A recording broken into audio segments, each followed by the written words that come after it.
what's up, y'all? It's Jared with Black Wealth Renaissance. I'm here at the Yes Honey Collective with Xavier Miller and Deanna Kent from the Millionaire Mindsets podcast and from Park Hill Capital Consulting. And we just want to talk with y'all about what's been going on here at the Yes Honey Collective. It's been a really dope event, and I know y'all just had a really cool panel and stuff. We really just want to talk about that. Like, what did y'all talk about in this really dope panel? So our panel that we just had, we just mainly discussed branding, how to grow your brand on different platforms, Twitter, Instagram, Facebook, how to get professional photos, and just mainly really just branding, how to brand yourself properly.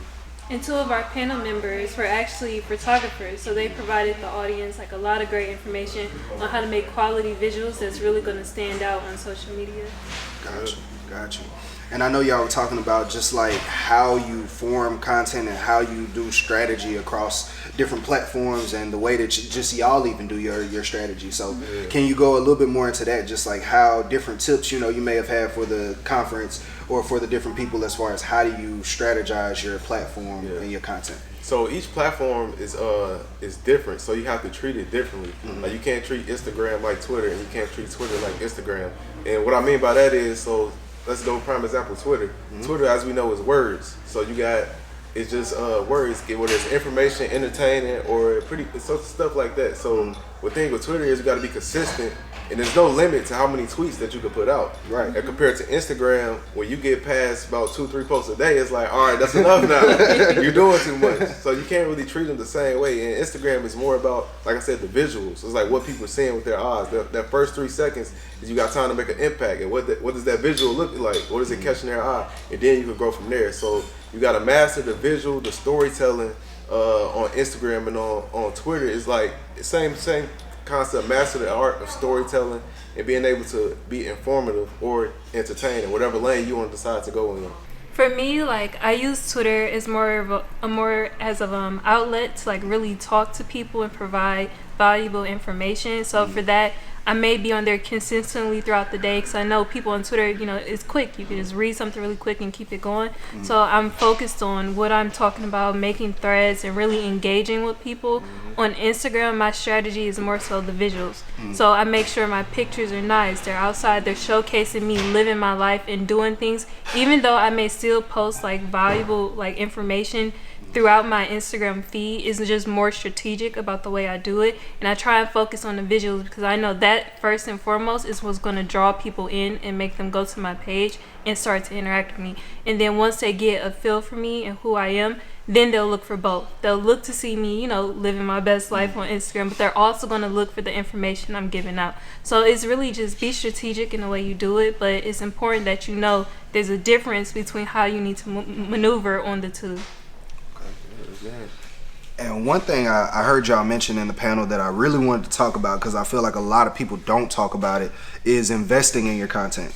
And how y'all did the photo shoot and y'all rolled that out with the Millionaire Mindsets podcast, and it went viral. Like, it was really cool. So can y'all talk more about like how you go as far as investing in your content and making sure it's going to be up to par like that too? That's a great question. That's one of the most important things that a lot of people fail to realize, because people think since they got an iPhone, they can create anything, and you kind of can, but sometimes you really need that professional to put that little dip on it to make it really pop. So you got to be willing to invest in yourself, especially if you're making some dope content.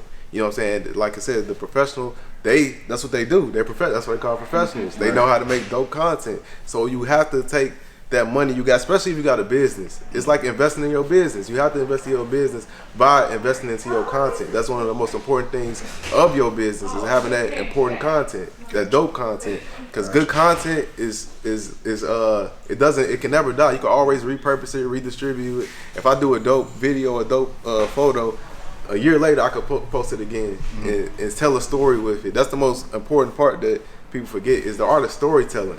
Being able to tell a story with your videos, with your pictures, with your written form, whatever it is, just being able to tell a story, because that's what all great companies do at the heart. What people probably don't realize, whether it's Nike or Amazon or Apple, they telling a story to their consumers, and the consumers buy into the storytelling that they sell.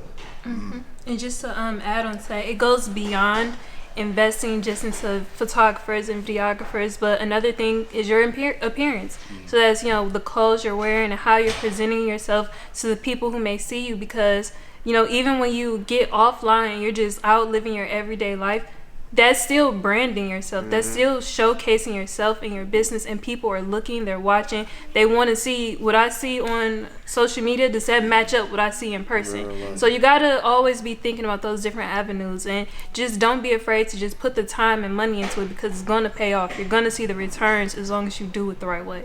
And when you talk about I want to make sure when we got this point, we talk about looking nice. We don't mean, but people that's listening, you ain't gotta go to the Gucci store and buy the newest Gucci. We just mean you could just look nice. You could look presentable, and it don't have to be costly. It doesn't at all. I got you definitely, and then that'll help as far as the presentation of what people view y'all as. That first impression, I got you. So another thing I definitely did want to touch on from the panel that y'all had talked about was how content, the way content can be structured for an audience in today's day and age, as far as like with people's mentalities and the way that people react to content. So we call it PC content on the stage. So like, can you kind of talk more about that, how it's provided a lane for more people? It's like I think it's never left. Like the old saying, go controversy sells. And I think it still applies today. It's just that people scared to go into that realm of being controversial. Because we all got thoughts and things that we think that we know that most people don't agree with. But the thing is, most people just don't say it because I don't want the flack. I don't want people coming at me crazy.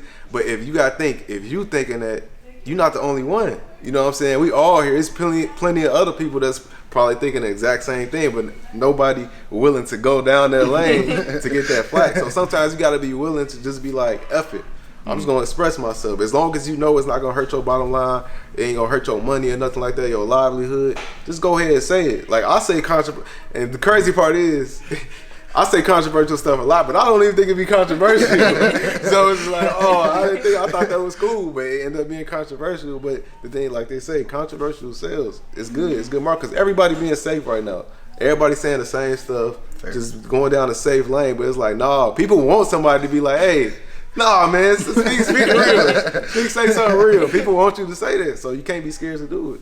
And a lot of times people just react to what they don't know or what they don't understand. So you just got to understand, like, when you're saying certain things, of course you're going to get the backlash. That's just a part of the growth. And who knows, you may plant the seed for somebody to want to dig more into your mentality and see why it is you think like that. Right. And sooner enough, you'll see a lot of more people might be on your page because now they understand the angle you're coming from.